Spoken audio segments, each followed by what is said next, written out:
Saya ingin mulai dari masalah bangun tidur, Pak. Bangun tidur, habis nanti malam ini kita istirahat, esok pagi kita bangun. Jam berapa kita bangun? Jam berapa kita bangun, Ustaz? 3, 4, 5. Jam berapa kita bangun? 2, 1, 12. Jam. Apapun jawaban kita, kalau jawabannya masih jam berarti salah, Pak.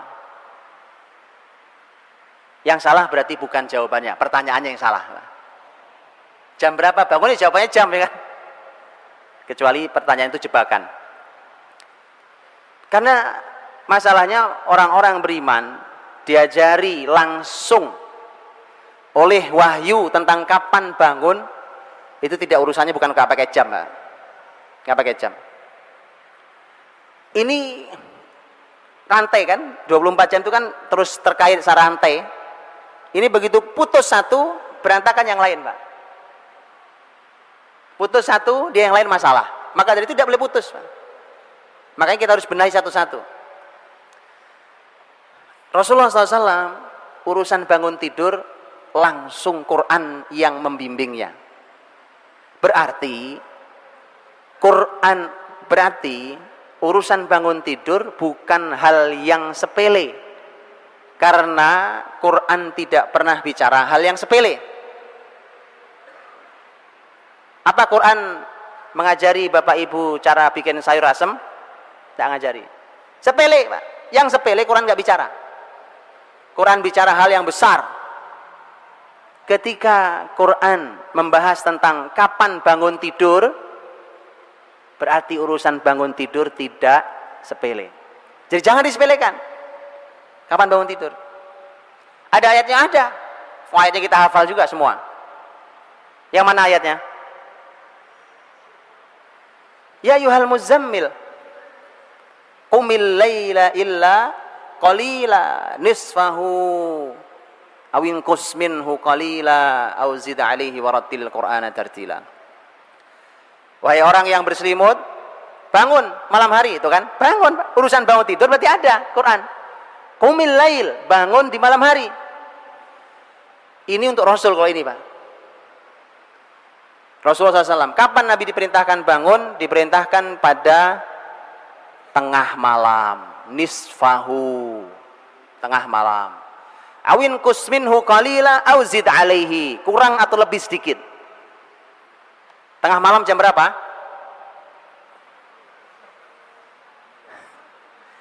Lihat, Pak, lihat. Mari kita lihat. Mengapa hari ini kita tidak berkarya? Mengapa Islam jatuh di tangan kita? Karena waktu Nabi sudah bangun, kita belum tidur. Nabi sudah tidur, kita masih melek. Jadi kemana? Ya, Nabi ke utara, kita ke selatan. Nabi ke barat, kita ke timur. Nggak pernah ketemu kita sama Nabi. Lihat ya. Tengah malam jam berapa? Gampang caranya. Karena malam dimulai dengan adzan maghrib dan malam diakhiri dengan adzan subuh. Dihitung dibagi 2, itu namanya setengah. Nisfahu, tengah malam, Pak. Tengah malam Nabi sudah bangun. Kita baru tidur. Kesalahan pertama. Jadi Bapak Ibu, saya pengen Bapak Ibu pegang pulpen kertas gitu. Salah satu ini, salah 2, nanti kasih contreng salah gitu, Pak.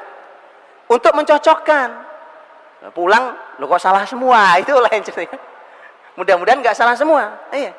Nilainya ya minimal 8 lah, kan. Nilai 5 nggak lulus, Pak. Nggak lulus. Masalahnya kalau umur itu tidak ada ujian ulang. Nah, udah lewat. Baik. Jadi Nabi SAW diperintahkan Allah bangun di tengah malam. Kalau tengah malam bangun, Pak, Bapak Ibu rahmati Allah, itu kan buat Rasul. Karena memang mukhatabnya, seruan di ayat itu memang untuk satu orang. Ya ayyuhal muzammil, wahai satu orang yang berselimut. Rasul SAW.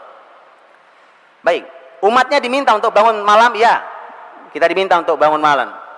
Wa minal laili fatahajjad bihi nafilatan lak asa yab'atsaka rabbuka maqaman mahmuda. Walaupun itu dhamirnya juga satu orang. Tapi Nabi SAW dalam hadis yang sahih, Nabi menyampaikan tentang kapan bangun pagi paling terlambat. Tahu? Kapan? Bangun pagi paling terlambat. Bangun pagi paling terlambat menurut petunjuk Rasul dalam hadis yang sahih adalah pada azan pertama. Azan pertama kapan? Azan pertama itu sebelum azan subuh ya. Berapa jaraknya? Qadra khamsina ayat. Kisaran 50 ayat dibaca. Berapa menit Ustaz? 50 ayat dibaca. Ya 10 menit. 10 menit Ustaz ya. Karena para ulama mengatakan ini ayat yang pendek, yang sedang, bukan yang pendek, bukan yang panjang. Yang sedang. Ya 10 menit. Paling lama 15 menit. Berarti adzan pertama itu kurang lebih 15 menit sebelum subuh. Itu waktu paling terlambat bangun. Dari mana hadisnya? Hadisnya Nabi SAW pernah menyampaikan tentang fungsi adzan pertama. Kata Nabi, fungsi adzan pertama ada 2. Liyarji' qa'imakum wa yuqidh na'imakum. Agar yang sudah sepanjang malam qiyamul lail segera istirahat. Segera istirahat. Sudah mau subuh. Sudah mau subuh, jadi dia harus segera bangun, harus istirahat lagi. Dia harus segera witir, kemudian istirahat lagi. Karena nanti ada istirahat Nabi SAW di situ. Jadi adzan pertama itu fungsinya yang pertama adalah mengingatkan yang sudah qiyamul lail agar segera istirahat. Fungsi yang kedua, nah ini yang kita bahas, wa yuqidh naimakum, dan membangunkan yang masih tidur. Jelas? Jadi dalam kamus orang beriman tidak ada kamus tidur kesiangan itu bangunnya. Begitu kan? Kalau sekali waktu karena kelelahan luar biasa, pernah terjadi bahkan pada Rasul, itu di perjalanan jihad. Pernah terjadi sekali waktu. Tapi kalau terjadinya setiap hari mah itu mah bukan bangetan namanya, bukan. Sekali waktu terjadi ya. Dan itu ada hukum fikihnya. Kapan orang bangun di situ dia sholat. Maka Bapak Ibu dirahmati Allah SWT, urusan kapan Nabi bangun diatur. Dan kita ternyata diajari oleh Nabi bahwa ternyata orang beriman sudah harus bangun pagi paling lambat kurang lebih 10 menit sebelum adzan subuh. Paling lambat. Kan dia perlu persiapan, mungkin masih sempat sholat witir mungkin. Atau mungkin barang 2 rakaat mungkin sudah masih sempat. Kemudian persiapan untuk sholat fajar, sholat subuh. Cuma bangun qiyamul lail, bangun sebelum subuh, itu sebenarnya pembahasannya bukan kapan bangun, Pak, tapi kapan tidur malamnya. Penting kapan tidur malamnya. Kapan Nabi tidur malam? Itu pertanyaannya. Dan itu yang harus kita latihkan di keluarga kita masing-masing. Kapan kita, Pak, disuruh Nabi untuk tidur? Urwah bin Zubair radhiyallahu anhu. Ini sepupu Nabi. Ini sepupu Aisyah. Sepupu Aisyah radhiyallahu anha. Putranya Asma binti Abi Bakar. Dari suaminya Zubair bin Awam. Urwah ini nanti menjadi ulama besar. Ulama besar di kalangan generasi tabi'in. Urwah bin Zubair, beliau waktu sepeninggal Nabi pernah datang, bukan sepupu, keponakan, saya salah bicara, keponakan Aisyah karena anaknya Asma. Sepeninggal Nabi Shallallahu Alaihi Wasallam, Urwah main ke rumah Aisyah karena itu adalah bibinya. Urwah bawa temannya. Selepas sholat isya seperti ini, kemudian Urwah dengan temannya berbincang-bincang, ngobrol, Pak, karena masih muda, ngobrol. Aisyah dari kamarnya berteriak, Urwah, tidak begitu cara Nabi menghabiskan malam. Nabi tidak suka Nabi tidur sebelum isya, dan Nabi tidak suka melek setelah isya. Saya ulang kalimat Aisyah radhiyallahu anha. Sudah jelas ya? Nabi tidak suka tidur sebelum isya. Tapi Nabi juga tidak suka begadang malam, melek malam setelah isya, tidak suka. Maka kita tutup pengajian kita sekarang. Udah lewat isya ini. Kata Aisyah, kecuali ada urusan muslimin yang harus diselesaikan. Tapi namanya kecuali itu nggak setiap hari. Makanya saya tidak sarankan kajian itu pada isya. Dan saya sudah tidak pernah ngisi kajian pada isya, kecuali satu pengajian itu pun di masjid samping rumah saya. Saya tidak mau, sudah mau saya. Ini melanggar aturan Rasul. Rasul habis isya istirahat. Tidur kita. Tidak ada begadang-begadang malam, tidak ada kamusnya. Ini mumpung libur, padahal ada, tidak ada. Subhanallah. Semua yang saya sampaikan ini, Pak, Anda boleh uji dengan ilmu apapun hari ini. Ilmu kesehatan, ilmu kedokteran, psikologi, ilmu apapun silakan diuji, Pak. Anda akan menjumpai inilah mukjizat itu.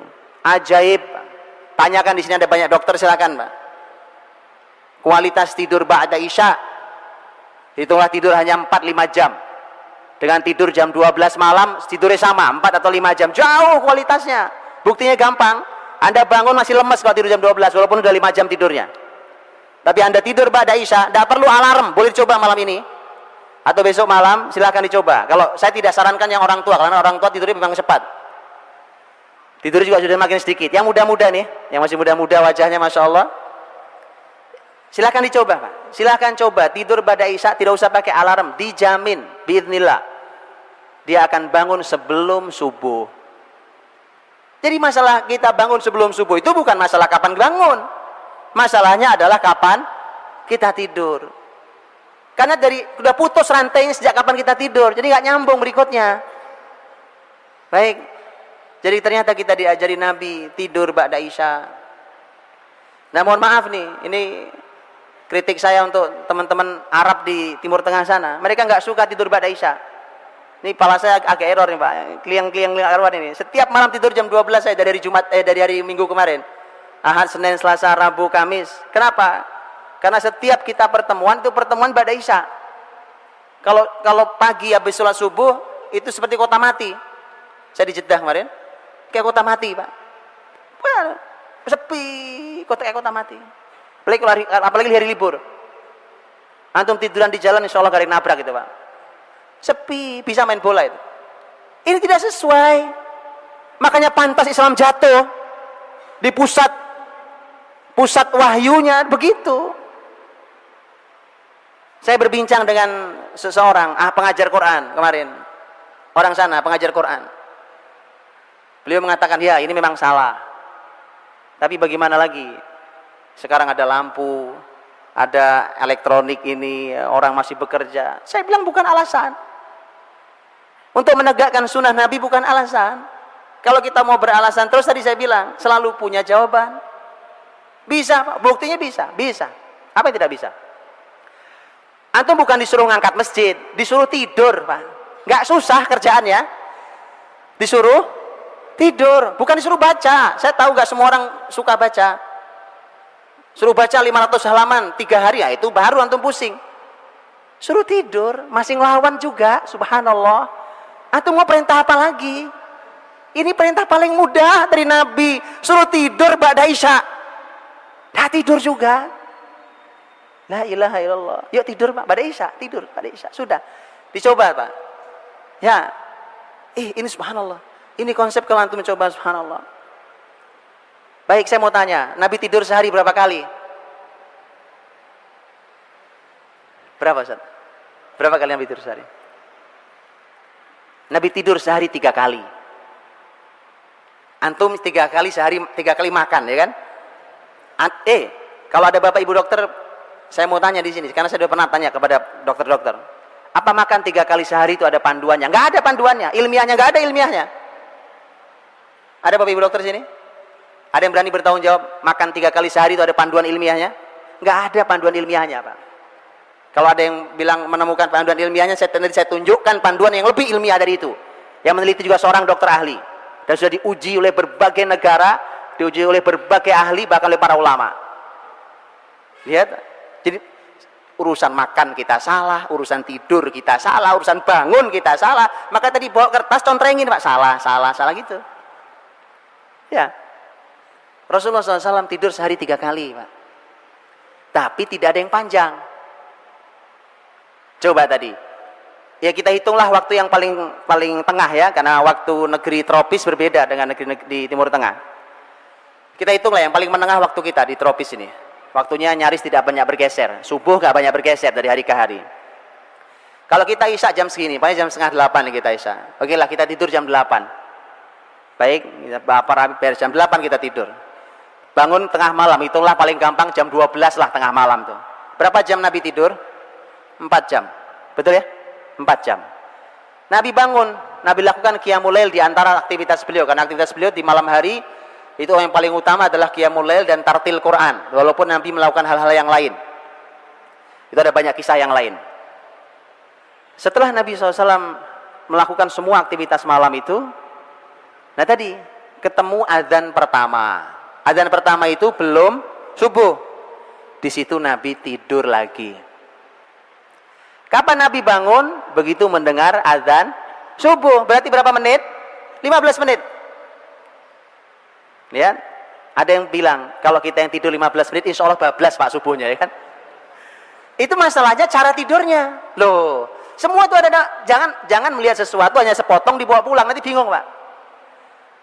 Lihat kenapa Nabi SAW tidur miring ke kanan dengan bantal tangannya itu memudahkan kita bangun diantaranya Pak. 15 menit Anda bisa bangun. Nabi kadang-kadang hanya tidur-tiduran, tidak tidur, tapi Nabi kadang tidur betulan sampai ngorok-ngorok, mendengkur suara Nabi SAW. Nabi terbangun oleh azan fajar, azan subuh. 15 menit. Tidur yang ketiga kapan? Tidur yang ketiga qailulah. Qailulah itu kalau Nabi tidurnya hanya beberapa menit menjelang azan zuhur. Nabi terbangun oleh azan zuhur. Itu qailulah. Kalau hari ini sistem yang berjalan bukan sistem Islam, kita nggak bisa. Apa bisa? Bisa. Kalau perusahaan punya saya, pendidikan punya saya buat begitu Pak. Betulan, pesantren punya saya buat begitu. Insya Allah. Antum kalau nanti pesantren saya, pesantrennya baru buka tahun ini ya. Ada pesantren kelihatan. Insya Allah kita lakukan itu. Ya, sebelum zuhur semua harus sudah selesai. Aktivitas tidur. Bangunnya pas adzan zuhur. Niru Nabi. Uswatun hasanah liman kana yarjullah wal yaumal akhir wa dzakarallaha katsira. Berarti mulai aktivitasnya pada subuh ya. Pada subuh sudah mulai. Nabi itu nanti pada subuh ada aktivitas, Pak. Ya, saya mengumpulkan 11 poin. Dari mulai salam, setelah salam assalamualaikum warahmatullah, ya, salam selesai salat subuh itu sampai terbit matahari di dalam masjid itu saya mengumpulkan kurang lebih ada 11 aktivitas Nabi Shallallahu Alaihi Wasallam. Tentu tidak semua dilakukan dalam waktu sekali waktu, dipilih beberapa sekali waktu ini dan seterusnya. Dah ini Nabi tidur qailulah Pak. Subhanallah, orang kafir yang meneliti tentang bab ini, walaupun dia tidak meneliti hadis, tapi mereka meneliti tentang konsep tidur. Di Amerika itu ada sebuah lembaga namanya National Sleep Foundation. Orang kafir sampai membuat lembaga tidur aja ada foundationnya. Ngurusi tidur ada lembaganya. Lembaga itu termasuk yang merekomendasikan dengan sangat kuat, bahkan mereka memberikan hitungan secara US dollar berapa kerugian perusahaan-perusahaan di Eropa dan Amerika yang tidak mengizinkan karyawannya istirahat di waktu siang itu. Dihitung secara US dollar. Dan mereka ternyata merekomendasikan tidurlah di siang hari walau hanya setengah jam, walau hanya beberapa menit, walau mungkin hanya tidur meletakkan kepala di atas meja, atau mungkin meletakkan kepala bersandar di kursi, tidur sekejap cukup. Begitu diteliti ternyata grafik otak kita ini kerjanya begitu. Kalau sudah zuhur memang sudah turun gitu Pak. Antum paksain pun tidak bisa beraktivitas baik. Sama dengan setelah isya begini Pak. Sebenarnya saya menyampaikan materi begini nggak banyak gunanya. Karena udah turun begini grafik otak Pak. Itu udah otak tidur dipaksa bangun. Ini mohon maaf saya. Jadi saya mohon maaf ya Pak. Jadi kepala otak sudah harus tidur dipaksa bangun. Tidak efektif. Jadi Rasul sehari tidur 3 kali Pak. Ini kalau dicoba, terakhir kemarin saya dapat ilmunya. Ini teman saya ahli herbal Pak. Beliau bilang, yang menjaga qailulah dijamin tidak terkena serangan jantung. Saya tidak tahu ilmunya, ini yang orang-orang kesehatan. Kalau ini benar, subhanallah Pak. Hari ini penyakit jantung itu menghantui semua orang. Subhanallah. Resepnya gampang, menghidupkan sunnah Nabi qailulah. La ilaha illallah, ya kan? Jadi maka dari itu ini tidur, Pak. Baik, Rasulullah SAW kalau beliau sudah bangun di malam hari tadi, kemudian sholat subuh berjamaah dengan Nabi SAW, ya, kalau disebut sholat untuk laki-laki memang di masjid tempatnya Pak, di masjid tempatnya, tidak di rumah. kecuali ada uzur syar'i, sakit umpamanya, ya. Kalau laki-laki ya di masjid. Ya, kalau perempuan kata Nabi boleh di masjid. Boleh di masjid.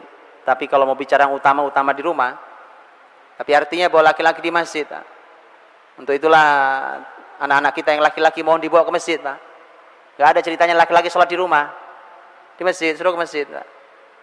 Bicara tentang kebangkitan Islam, peradaban Islam, Allahu Akbar, ya kan? Setelah subuh gak kelihatan di masjid. Mana mau bicara peradaban Islam? Tidak ada, Pak. Salahuddin Al-Ayyubi mengukur apakah muslimin siap menghadapi pasukan salib itu diukur dengan berapa yang hadir di sholat subuh di Masjid Al-Umawi di Damaskus. Beliau ukur, oh masih beberapa saf, nggak bisa menang jihad, nggak bakal. Ditunggu penuh oleh Salahuddin, baru diumumkan jihad. Lihat, Pak. Kita ini kadang-kadang bicara cuma teriak-teriak jihad ya kan, takbir, kebangkitan apa. Kita sholat subuh di masjid. Sholat di masjid. Jadi kalau disebut sholat di masjid, Rasulullah SAW di masjid dengan para sahabat. Bahkan Jabir bin Samurah radhiyallahu anhu menyampaikan bahwa karena Nabi SAW idza shallal fajr jalasa fi musallahu hatta tatlu'a asy-syamsu hasana. Nabi SAW kalau sudah sholat fajar, sholat subuh, fajar itu subuh, beliau duduk di tempat beliau sholat, artinya di masjid. Beliau duduk di Masjid Nabawi sampai terbit matahari dengan terang. Ini kebiasaan beliau tiap pagi, kecuali ada aktivitas mendadak yang lain baru Nabi keluar. Tapi kalau tidak, Nabi begitu. Kita susah menghidupkannya, apalagi di kota macet, ya. Di kota macetnya, apalagi kayak saya, Pak, di Jakarta, Masya Allah. Itu subuh salam langsung ke kantor, ya. Macet. Saya tidak tahu kalau di Surabaya. Orang lihat, tapi yang punya waktu, minimal kita punya waktu libur. Kita punya waktu libur, boleh kita coba, Pak. Sunnah yang mulia ini, Masya Allah. Nabi SAW duduk di tempat sholatnya sampai matahari terbit. Dan kita tahu ada keutamaan sholat isyraq atau sholat syuruk, sholat waktu matahari terbit. Kita tahu hadisnya hasan menurut sebagian ulama, sebagian mengatakan sahih. Keutamaannya, Pak, sempurna pahala haji dan umrah. Yang menjaga sholat subuh berjamaah, tetap di masjidnya sampai terbit matahari, kemudian dia sholat 2 rakaat baru pulang. Kan itu yang dilakukan Nabi. Nabi SAW itu. Nah, pertanyaannya tadi, apa yang dilakukan Nabi di masjid? Kalau di hadis yang tentang keutamaan sholat waktu terbit matahari itu bahasanya adalah jalasa yadhkurullah, zikir pada Allah. Tapi begitu antum dalami, ternyata makna zikir itu di sana itu umum, Pak. Bukan hanya zikir membaca kalimat thayyibah subhanallah walhamdulillah walillallah, itu ya zikir. Tapi ternyata Nabi melakukan macam-macam. Nabi melakukan banyak hal di pagi hari selepas selesai sholat subuh berjamaah, kemudian zikir sholat itu. Ternyata Nabi melakukan banyak hal. Yang tadi saya bilang, saya kumpulkan 11 poin. Di antaranya, terkadang Nabi SAW kadang Nabi SAW memberikan nasihat, ya, mau'izatan wajilat minhal qulub wa dharafat minhal uyun. Nasihat yang membuat hati ini menjadi sangat takut dan kemudian mata pun menangis. Nasihat menyentuh hati, ya.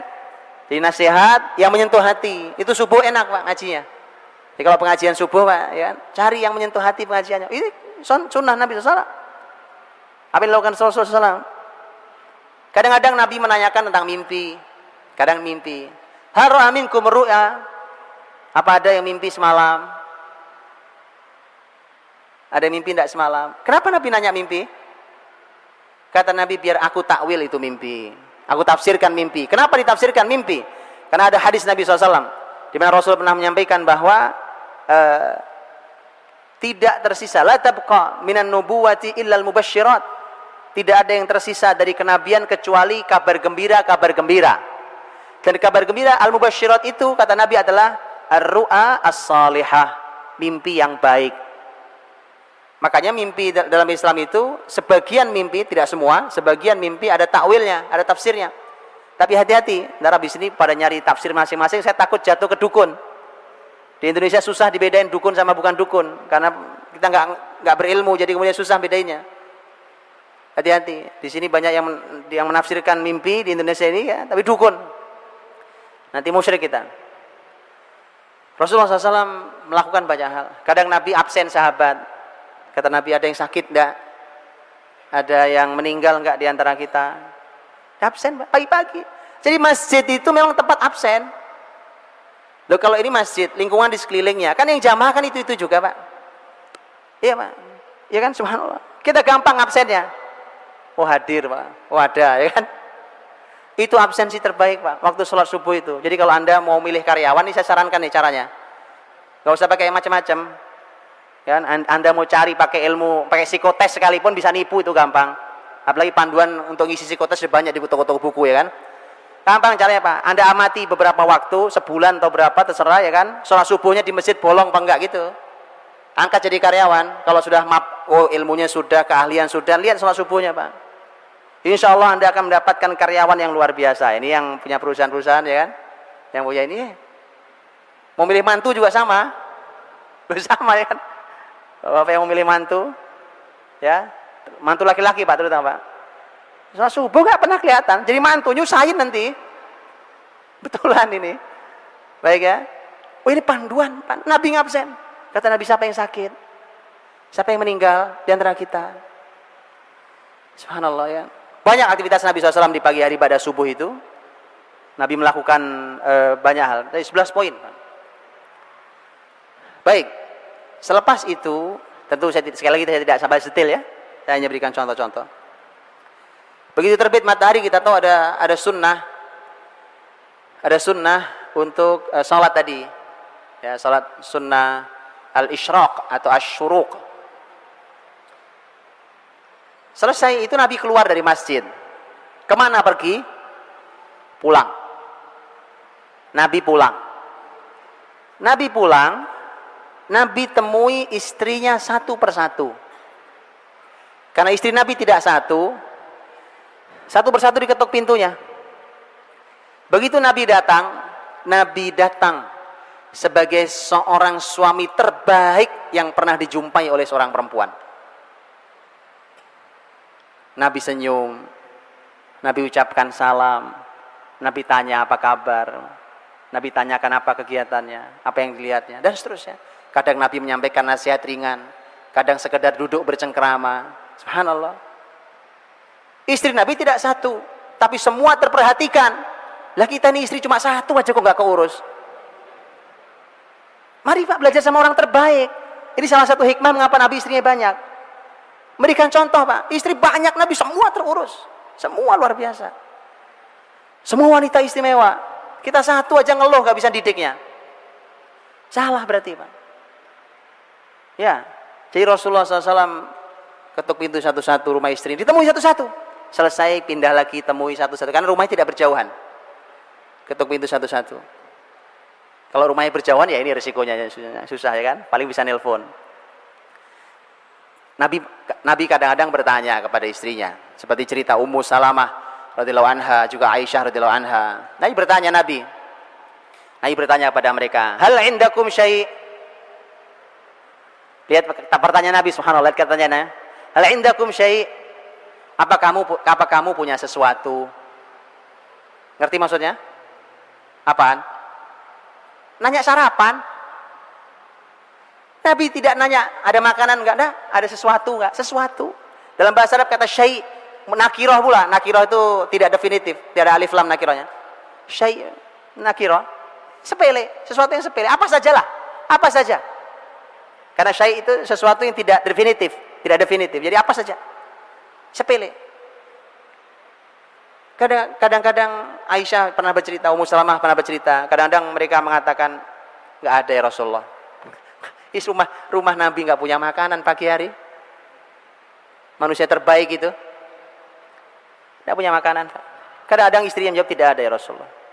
Kalau tidak ada, Nabi bilang, idzan ana shaim, saya puasa. Jadi begitu Bapak Ibu, tolong urusan makan disederhanakan. Ada ya dimakan, nggak ada ya puasa, selesai gitu loh. Hari ini gara-gara budaya kuliner, makan menjadi rumit buat keluarga muslim. Bukan sekedar apa menunya, tapi bagaimana cara menyajikannya. Ada Bapak Ibu tahu? Ada sebuah rumah makan, karena kita udah bosen dengan makan cara biasa, itu makan di sampingnya singa. Betulan. Tapi singa itu tutup pakai kaca tebal gitu, makan di samping singa, Pak. Ini ruang makannya itu singa. Kita sudah aneh cara kita makan, Pak. Akhirnya di kita ini makan kalau nggak gitu nggak ada nikmatnya. Apalagi menunya udah macam-macam menunya. Mari kita sederhanakan cara makan kita, Pak. Ayo, saya khawatir, Pak. Jadi jangan keluarga muslim tidak boleh mewajibkan kuliner. Sekali waktu boleh, kuliner wajib tidak ada itu.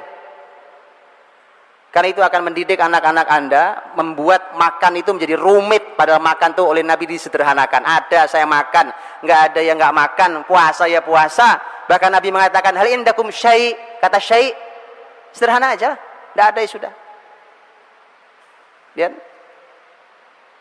Jadi mohon ditiadakan kuliner, Pak. Oh, ini PR besar. Hari ini kita mewajibkan. Sampai bapaknya kadang saking sibuknya, dia punya kewajiban kuliner setiap minggu sekali keluar sama anaknya. Begitu dia sibuk gak sempat keluar, dia minta maaf. Aduh maaf ya nak, ayah pekan ini sibuk sekali, mohon maaf gak sempat keluar makan sama kalian. Siapa yang mewajibkan? Tak ada, Pak. Kalau alasannya ini untuk komunikasi, komunikasi Anda bisa dengan cara apapun hari ini. Oh, SMS komunikasi, telepon komunikasi, email komunikasi, ketemu komunikasi, di rumah komunikasi, di jalan komunikasi, ngantar sekolah komunikasi. Jadi masalah kita ini sebenarnya bukan itu alasan aja itu, Pak. Itu hanya alasan. Jadi boleh silahkan makan di luar dengan keluarga, Masya Allah. Jalin erat dan hangatnya rumah tangga. Tapi dalam Islam itu bukan sesuatu yang penting. Dia tidak penting. Suatu hari Rasul datang ke rumah istrinya. Kali ini Aisyah radhiyallahu anha yang bercerita. Begitu datang, Rasulullah SAW ditawari kali ini bukan. Nabi SAW ketika itu juga bertanya, hal indakum syai', apa ada sesuatu? Ternyata kata Aisyah, ya Rasulullah, uhdiyalana his. Kita dikasih hadiah oleh seorang sahabat itu his. His itu makanan, korma dicampur dengan tepung dengan apa, jadi his. Enak makanannya. Ya, kalau ke Mekah, Madinah, Bapak Ibu bisa tahu. His. Dan his itu termasuk makanan kesukaan Nabi SAW. Tuh, Pak. Sampai makanan yang Nabi sukai itu Masya Allah gizinya, Pak. Anda tahu daging kambing? Ya, Nabi, bagian mana yang paling Nabi suka? Al-katif. Katif. Nah, katif. Di apa namanya nih? Lengan bagian atas. Di sini ada ahli daging nggak di sini? Tanyakan pada ahli daging, Pak. Apa hebatnya daging di bagian itu dibanding bagian yang lain? Subhanallah. Jadi yang disukai Nabi pun bukan sederhana, ya. Rasulullah SAW ketika mendengarkan kalimat Aisyah, ya Rasulullah kita dikasih hadiah his, dan his itu aku simpan untukmu. Karena Aisyah tahu ini kesukaan suaminya. Nabi SAW mengatakan, yaudah, sini bawa sini. Padahal tadi saya sudah niat puasa. Nabi batalkan puasa sunnahnya. Kalau puasa wajib tidak boleh dibatalkan, kecuali ada udzur syar'i, yang betul syar'i. Tapi puasa sunnah boleh dibatalkan untuk hal yang lebih penting, yang wajib. Nabi SAW mengatakan, saya dibatalkan puasa sini, saya makan. Ambil pelajarannya, Bapak Ibu dirahmati Allah, terutama para ayah, dan saya mewakili para ayah meminta maaf pada para ibu. Bu, minta maaf saya, Bu, mewakili para suami, karena saya juga suami dan ayah. Minta maaf kadang-kadang bawa bapak ini kan, begitu pulang kerja udah capek, ya udah malam, pamannya ada makanan di rumah, istrinya bilang belum makan ya, ini udah disediakan, aku udah makan di luar. Oh ya sudah. Bapak tahu, sekedar saya sampaikan perasaan seorang wanita, Pak. Itu begitu bilang ya sudah, itu ngenesnya sampai besok malam itu. Kadang-kadang gini loh, Pak. Anda jangan sepelekan, ada makanan di meja makan kita. Itu makanan untuk sampai di meja makan, itu bisa jadi persiapannya sudah 2 minggu itu. Betul, Bu? Suatu hari seorang istri ingin menyajikan makanan yang paling dicintai suaminya. Maka dia mulai cari resep baru, resep apa yang baru. Dia browsing dulu di internet, cari masakan. Oh, dibanding-bandingkan dulu. Habis itu telepon temennya, Jeng, aku mau masak gini, SMS lagi. Ini kalau kurang apa enggak ya rasanya? Oke, persiapannya lama itu Pak. Terus nanti ke pasar nyari bahan, nggak ada pula di pasar satu, pindah ke pasar yang lain. Dia masak seharian, dia masak Pak. Ini agak ini sedikit ya, hiperbola sedikit. Jadi lama itu untuk sampai makanan di meja makan itu, subhanallah, itu melibatkan waktu, tenaga, hati dan cinta. Enggak gampang Pak. Begitu pulang tahu-tahu suaminya bilang, aku udah makan sama teman-teman di luar. Ya Allah, makanya saya minta maaf nih Bu, mewakili para suami. Para ibu mohon maafkan kami, kadang-kadang laki-laki nggak punya rasa. Yang beginilah kami diciptakan Allah SWT kan. Jadi mohon dimaafkan. Insya Allah mulai malam ini kita akan belajar Bu. Sentuhlah makanan itu, makanlah itu, ucapkan kalimat yang mulia. Siapa yang masak nih? Aku yang masak. Luar biasa istriku ya kan. Subhanallah ya kan. Masalah rasanya nggak jelas itu nomor sekian Pak.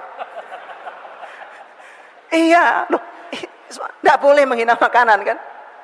Ini Rasulullah SAW memberikan penghargaan, Pak, karena makanan itu di hati seorang wanita nggak gampang, Pak, nggak seperti di hati laki-laki. Laki-laki simpel-simpel aja, udah gampang itu, Pak. Berbeda, Pak. Lihat Aisyah dikasih hadiah his, nggak dimakan, ingat suami makan di luar sama teman-temannya, nggak ingat istrinya. Aisyah makan, ingat suaminya. Mau makan nggak jadi, disimpan nunggu Rasul datang. Dan Nabi memberikan penghargaan, subhanallah. Bahkan Nabi puasa sunnah hari itu Nabi batalkan agar dia bisa menyenangkan istrinya, karena ini makanan hadiah, bukan sekedar sesuatu yang dimakan, tapi ini adalah pemberian hati dari seorang istri, Pak. Indah bukan?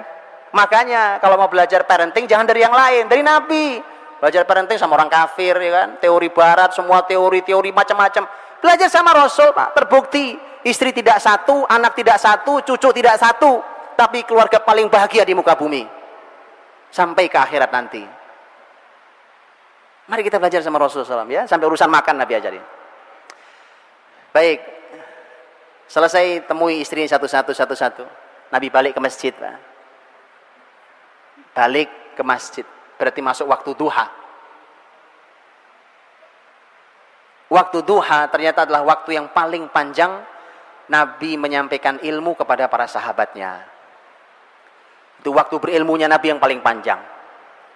Dari duha hingga waktunya qailulah. Tadi menjelang zuhur. Ya kalau nggak sempat menjelang zuhur ya setelah zuhur Pak. Setelah zuhur antum qailulah boleh ya. Sebentar kan ada jam istirahat siang kalau di kantor 1 jam ya lumayan. Qailulah. Rasulullah SAW itu aktivitasnya Pak, dan disitulah aktivitas ilmu Nabi SAW disampaikan segala macam. Dan subhanallah, bacalah tentang majelis Nabi, itulah kampus Nabi, itu sekolahan Nabi Pak. Hasilnya yang tadi saya ceritakan di awal, hasilnya generasinya kayak begitu. Ini majelisnya, Rasul wafat, dunia perlu ahli apa? Madinah punya Pak. Maka dari itu begini cara belajarnya, harus diulangi. Hari ini juga sama Pak, pendidikan kita ya kan, cara ngajarnya, apa yang diajarkannya, nggak tahu itu konsepnya siapa. Teori muter kan sekolah, pinter enggak, soleh enggak, tadi saya bilang itu. Karena bukan konsep Nabi SAW. Kalau konsep Nabi itu subhanallah Pak, singkat, kurikulumnya mudah, hasilnya dahsyat. Hari ini kita kurikulum banyak, waktu banyak, kuliah sampai S1 aja umur udah 22 tahun. Lulus S1 masih bingung mau ngapain kan? Nikah nggak berani, kerja masih nyari, mau ngapain? 22 tahun Muhammad Al-Fatih jadi sultan. 23 tahun Umar bin Abdul Aziz jadi gubernur. 17 tahun anaknya Umar bin Abdul Aziz, Abdul Malik, jadi menteri. Begitu Pak. Usama bin Zaid 18 tahun jadi panglima. Abdullah bin Abbas 15 tahun jadi staf ahli negara kekhilafan Umar bin Khattab. Kita ini 22 tahun masih baru lulus S1, bingung. Jauh. Mari kita pikirkan ulang, ada pola hidup kita yang salah. Ada keseharian kita yang salah. Dan itu kita masih pertahankan di anak-anak kita. Jangan diulangi, Pak. Rasul waktu duha, waktu belajar bersama sahabat. Waktu yang paling panjang, dan di situ terjadi banyak hal, terjadi peristiwa. ilmu tentang ngajar, ilmu cara mengajar, apa yang diajarkan, apa yang ditanamkan di situ, belajar di situ semua. Disitulah konsep sekolah sampai kampus di situ, Pak. Di situ konsepnya. Dan banyak peristiwa. Majelis Nabi kadang-kadang kalau yang hadir jumlahnya tidak banyak, Nabi buat lingkaran. Setengah lingkaran gitu Nabi duduk di sini, ngajar. Nabi duduk di bawah. Tapi begitu nanti di akhir kehidupan beliau duduk di atas kayak saya begini.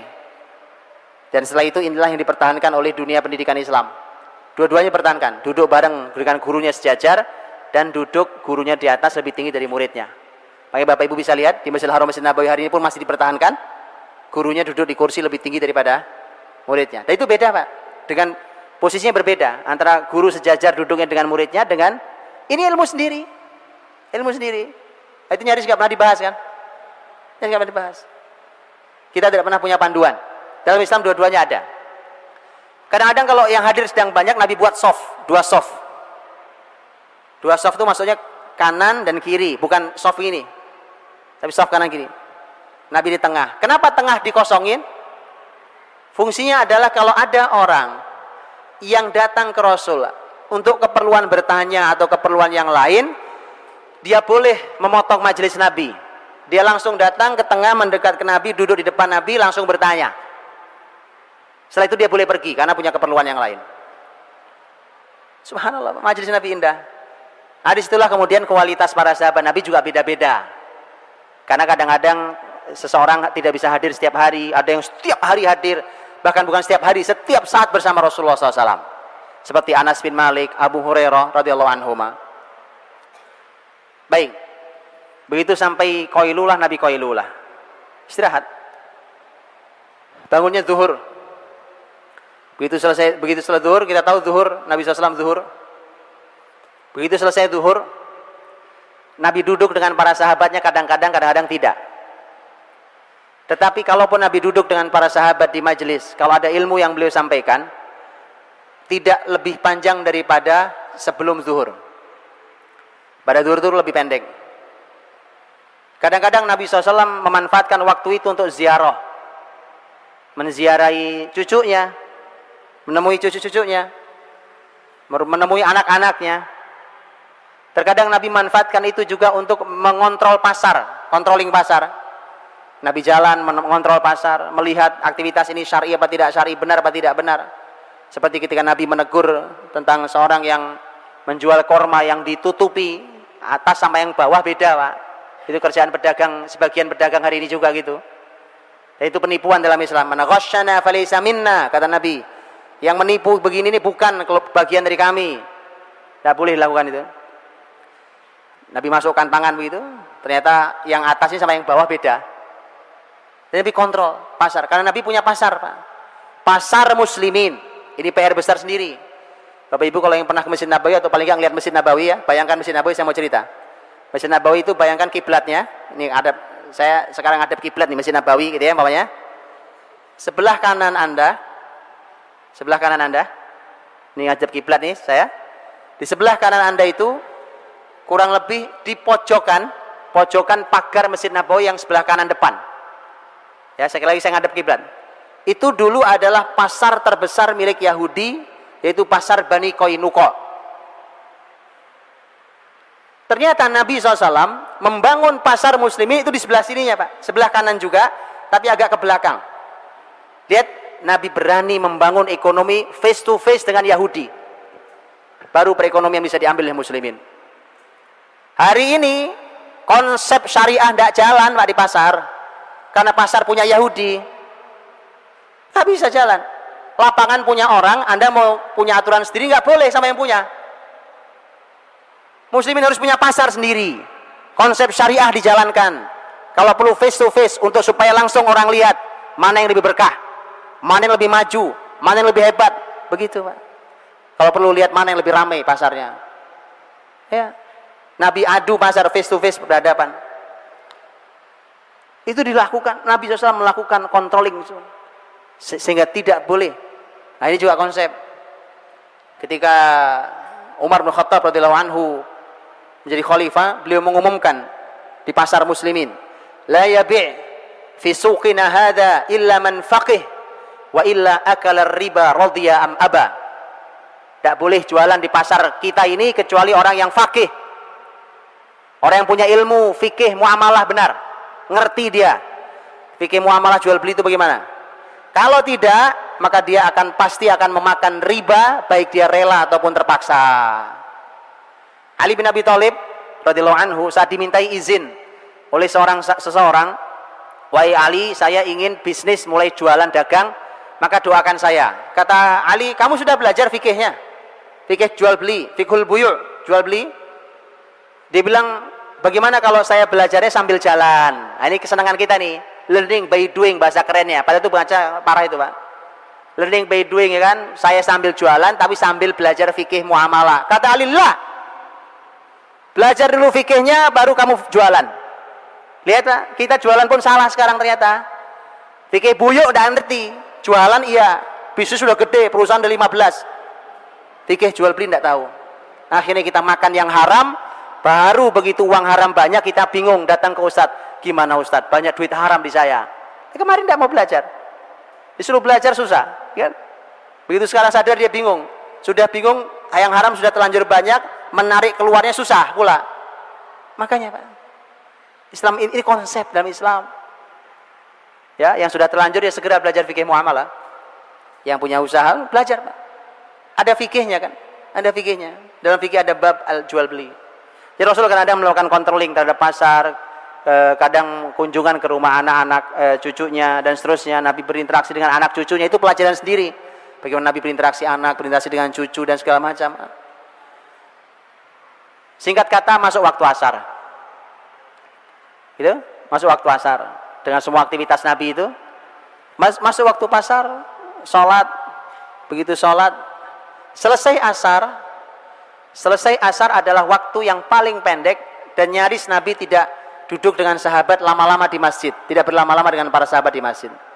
Sudah lelah seharian, Pak. Sudah lelah seharian, sudah beristirahat, waktunya istirahat. Pada asar, Nabi SAW sudah tidak banyak beraktivitas di masjid dengan para sahabatnya, tidak duduk lama lagi. Kalau pada itu pun hanya perlu, kalaupun perlu saja. Ya, kecuali kalau Nabi punya program pelajaran sehari, karena Nabi pernah punya pengajian 1 hari full dari pagi sampai sore, itu ada. Apalah kita nyebutnya hari ini, apa nyebutnya hari ini, pokoknya belajar seharian full, ya kan? Mau daurah, mau workshop, mau apa, itu Nabi pernah punya. Nabi pernah juga punya daurah 20 hari, hadis sahih dalam riwayat Bukhari dan seterusnya. Jadi Nabi SAW kalau sudah sore, sudah pada asar, itu sudah tidak terlalu banyak kegiatan. Apa kegiatan beliau? Kegiatan beliau tadi bersilaturahim, berkunjung. Kadang-kadang ada sahabat datang ke beliau, ya Rasulullah, ini saya mau menyembelih onta, tolong disaksikan. Jadi para sahabat senang apapun disaksikan Nabi, berkah, Pak. Dikunjungi orang-orang soleh, makanannya dimakan sama orang soleh. Makanya ada doanya, akala ta'amakumul abror, ya, makananmu dimakan oleh orang-orang baik. Berkah makanan kita, ya Pak. Kasih makanan orang-orang baik itu. Dia senang sahabat. Nabi datangi untuk itu, ya, untuk motong onta, motong kambing, sampai masak, sampai makan bersama dan seterusnya. Nanti kadang berkunjung ke rumah sahabat yang lain. Kadang Anas pernah meminta Nabi untuk berkunjung ke rumahnya, untuk Nabi sholat di rumah Anas. Ini nggak pernah kita lakukan, ya Pak. Minta orang yang soleh nyolati rumah kita, Pak. Belum pernah kita lakukan, ya. Itu Anas pernah minta, Pak. Pernah minta. Nah, sore hari menjelang maghrib, Nabi melakukan aktivitas yang sama dengan yang Nabi lakukan setelah terbit matahari. Apa itu? Menemui istrinya satu persatu. Subhanallah. Beginilah bahagianya rumah tangga, Pak. Ada istri yang oleh suaminya disapa dengan sebagai seorang suami terbaik 2 kali dalam sehari. Mengawali hari dan menutup hari. Makanya para istri selelah apapun, kalau begitu nikmat Pak kerjanya di rumah, ya kan, nyaman. Oh, Masya Allah, beban istri nggak sederhana. Tapi kalau suami memberikan yang terbaiknya, Masya Allah, istri semangatnya luar biasa. Nabi temui satu-satu. Cuma kalau yang sore ini agak berbeda. Bedanya adalah kalau Nabi tidak cukup waktu, umpamanya tadi nemeni sahabat motong kambing, kan lumayan motong kambing, nguliti, masak, kan butuh waktu itu. Kalau waktunya tidak mepet maghrib, maka Nabi tidak mengunjungi satu-satu, tapi Nabi langsung ada di rumah istri yang dapat jatah malam itu. Kan jatah malam digilirkan. Istri yang punya jatah malam itu Nabi langsung di situ. Nah, semua istri sudah tahu, oh Nabi nggak datang nih karena berada kesibukan, maka semua istri kumpul di rumah itu. Duduk bersama bareng-bareng, Masya Allah, seorang suami, istri sekian, ya kan? Duduk bareng-bareng, bercengkrama bersama, berbicara, bercanda, makan bersama, subhanallah. Nikmat bukan? Nanya doang saya, Pak. Saya juga nggak pengalaman masalahnya. Ya. Kalau Nabi cukup waktu, Nabi kunjungi satu-satu. Istri yang paling terakhir Nabi kunjungi adalah istri yang mendapatkan jatah malam itu. Jadi rumah tangga itu ada aturannya, ada konsepnya, ya. Subhanallah, sudah jam 8, Pak. Sudah habis waktunya. Baik, saya tutup kalau begitu, bahwa kalau sudah maghrib kita tahu ada panduan dalam Islam tentang masalah maghrib ke isya, malam setelah terbenam matahari itu sudah tidak ada aktivitas, semuanya sudah tinggal ibadah di situ. Kalau ada makan tentu ada makan di sana, kadang-kadang makan Nabi, kadang-kadang ba'da maghrib juga makan.